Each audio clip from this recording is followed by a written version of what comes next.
లోనే ఒక ప్రభుత్వ హాస్పిటల్ నందు తనిఖీ చేయడం జరిగింది.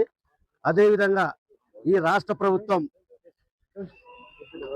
ప్రభుత్వం ముఖ్యమంత్రి నారా చంద్రబాబు నాయుడు గారు ప్రత్యేకమైన శ్రద్ధ ఉంచి రాష్ట్ర ప్రభుత్వం ప్రత్యేకంగా నిధులు ఏర్పాటు చేసి రోగులకు ఎక్కడ ఇబ్బంది లేకుండా చూడాలని అధికారులకు ఆదేశించడం జరిగింది. కానీ ఇక్కడున్నటువంటి ఈ ప్రభుత్వ హాస్పిటల్లో కొంత పేషెంట్ల దగ్గర ఉన్నటువంటి మెయింటెనెన్స్ సరిగా లేదు అని చెప్పడం విన్నాను.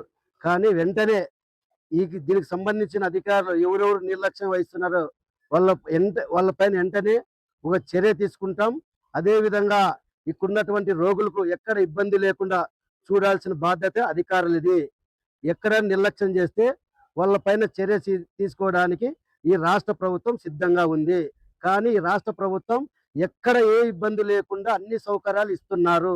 దానికి అనుగుణంగా ఇక్కడ ఉన్నటువంటి అధికారులు చేయాలని ఆదేశిస్తున్నాను. ఓకేనా? ఓకే. ఈ ఏసీ డైరెక్ట్ పై చూడడం జరిగింది.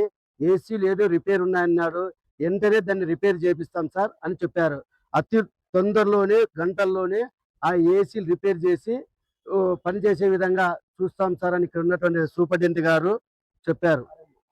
ఆర్ఎంఓ సూపరింటెండెంట్ గారు చెప్పారు. కాబట్టి దాని అనుగుణంగా ఇక్కడ అధికారులు పనిచేస్తారని ఆదేశించడం జరిగింది. ఓకేనా? ఒక ప్రభుత్వ హాస్పిటల్ నందు తనిఖీ చేయడం జరిగింది. అదేవిధంగా ఈ రాష్ట్ర ప్రభుత్వం ముఖ్యమంత్రి నారా చంద్రబాబు నాయుడు గారు ప్రత్యేకమైన శ్రద్ధ ఉంచి రాష్ట్ర ప్రభుత్వం ప్రత్యేకంగా నిధులు ఏర్పాటు చేసి రోగులకు ఎక్కడ ఇబ్బంది లేకుండా చూడాలని అధికారులకు ఆదేశించడం జరిగింది. కానీ ఇక్కడున్నటువంటి ఈ ప్రభుత్వ హాస్పిటల్లో కొంత పేషెంట్ల దగ్గర ఉన్నటువంటి మెయింటెనెన్స్ సరిగా లేదు అని చెప్పడం విన్నాను. కానీ వెంటనే దీనికి సంబంధించిన అధికారులు ఎవరెవరు నిర్లక్ష్యం వహిస్తున్నారో వాళ్ళ పైన వెంటనే ఒక చర్య తీసుకుంటాం. అదేవిధంగా ఇక్కడున్నటువంటి రోగులకు ఎక్కడ ఇబ్బంది లేకుండా చూడాల్సిన బాధ్యత అధికారులది. ఎక్కడ నిర్లక్ష్యం చేస్తే వాళ్ళ పైన చర్య తీసుకోవడానికి ఈ రాష్ట్ర ప్రభుత్వం సిద్ధంగా ఉంది. కానీ ఈ రాష్ట్ర ప్రభుత్వం ఎక్కడ ఏ ఇబ్బంది లేకుండా అన్ని సౌకర్యాలు ఇస్తున్నారు. దానికి అనుగుణంగా ఇక్కడ ఉన్నటువంటి అధికారులు చేయాలని ఆదేశిస్తున్నాను. ఓకేనా? ఓకే. ఈ ఏసీ డైరెక్ట్ పై చూడడం జరిగింది. ఏసీలు ఏదో రిపేర్ ఉన్నాయన్నాడు. వెంటనే దాన్ని రిపేర్ చేపిస్తాం సార్ అని చెప్పారు.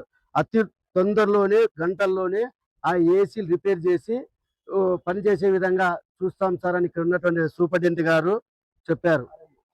ఆర్ఎంఓ సూపరింటెండెంట్ గారు చెప్పారు. కాబట్టి దాని అనుగుణంగా ఇక్కడ అధికారులు పనిచేస్తారని ఆదేశించడం జరిగింది. ఓకేనా?